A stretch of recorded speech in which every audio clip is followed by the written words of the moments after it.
Before I tell you this story, let me warn you. What you're about to read may completely change the way you look at love, marriage, and the tiny, invisible cracks that lead to devastating endings.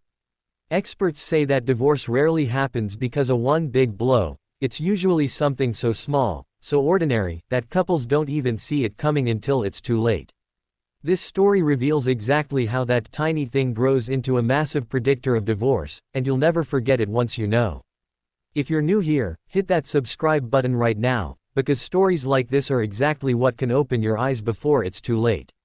This tiny thing is a massive predictor of divorce, according to an expert, but before I reveal what it is, let me take you through a story, because numbers and data mean very little compared to the human cost, and in this story you will see how something so small could ripple outward until it shattered a life, a marriage, and even the children who never saw it coming. And it all begins with Daniel and Marissa, a couple who met in their mid-20s, full of laughter, full of possibility, both ambitious, both believing they would never be like those couples, who fought endlessly, who lost themselves in bitterness, who became strangers under the same roof, because when they first met at a bookstore, Daniel noticed the way Marissa's eyes lit up when she talked about her favorite author, and she noticed the way Daniel listened, really listened, leaning in as though every word she said was sacred, and it felt so rare in a world full of distraction. So when they started dating, it was built on this foundation of attention, presence, tenderness, and the belief that they had discovered a secret other people had missed.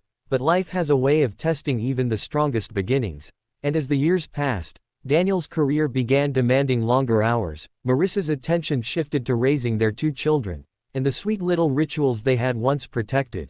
Morning coffee together, long walks in the park, late-night talks about dreams, began to erode, not because of malice, not because of betrayal, but because of something tiny, invisible, easily dismissed: contempt. And here is where the expert's voice enters, because John Gottman, the world's leading researcher on divorce, says that contempt, the rolling of the eyes, the sarcastic comment, the subtle sneer, predicts divorce more powerfully than anything else, even infidelity. And in Daniel and Marissa's life, contempt began as a shadow in their conversations, a quick sigh when one forgot to do the dishes, a sarcastic, "Oh, of course, you're always too tired," when the other declined intimacy, a muttered comment under the breath when one felt unappreciated. And though these moments lasted only seconds, they began to accumulate, stacking upon each other like stones. And here is the thing about contempt.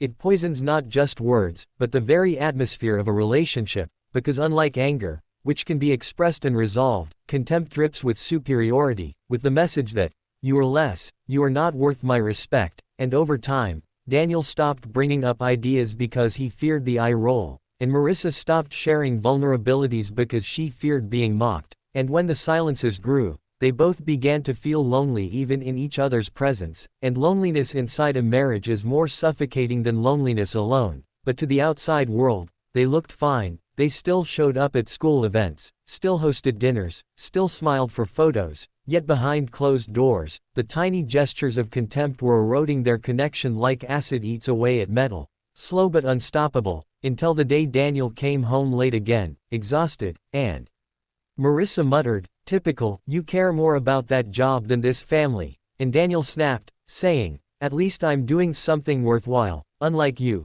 sitting around all day acting like a martyr." And the children heard it, saw the way their mother's face fell, saw the way their father stormed into the other room. And in that moment, something broke, because contempt had escalated to outright hostility. And once it crosses that line, it is very hard to return. But let me stretch this story wider, because what Gottman found in decades of research is that couples who allow contempt to settle in are on a countdown clock to divorce, usually within 6 years. And it doesn't matter how much love was once there, because contempt is love's opposite, the declaration that your partner is beneath you, unworthy, ridiculous. And the worst part is that people rarely notice it happening. They think they are just venting, just joking, but the body knows.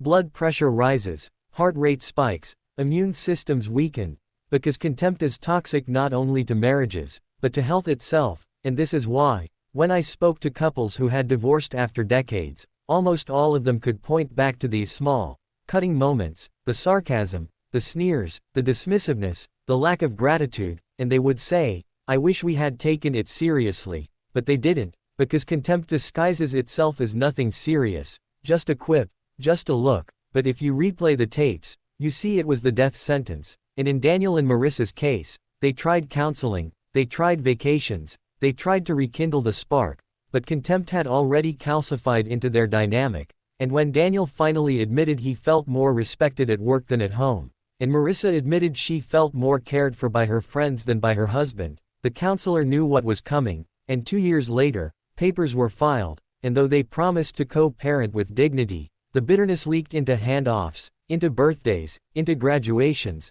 and the children absorbed the lesson.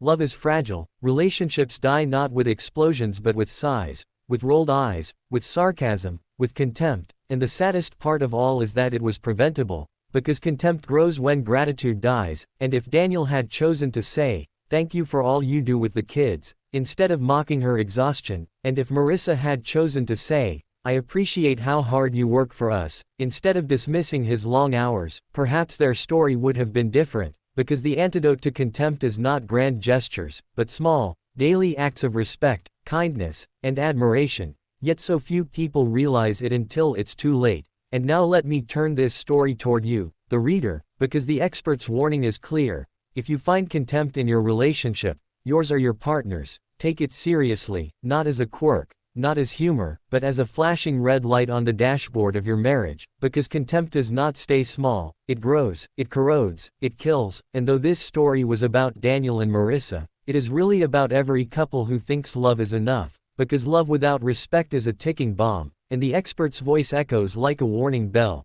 Contempt is the #1 predictor of divorce, and if you ignore it, you may find yourself telling this same story years from now, wondering how something so tiny destroyed something you thought would last forever. If this story struck a chord in you, don't let it end here. Reflect on the way you speak, the way you respond, the way you look at the person you promised to love.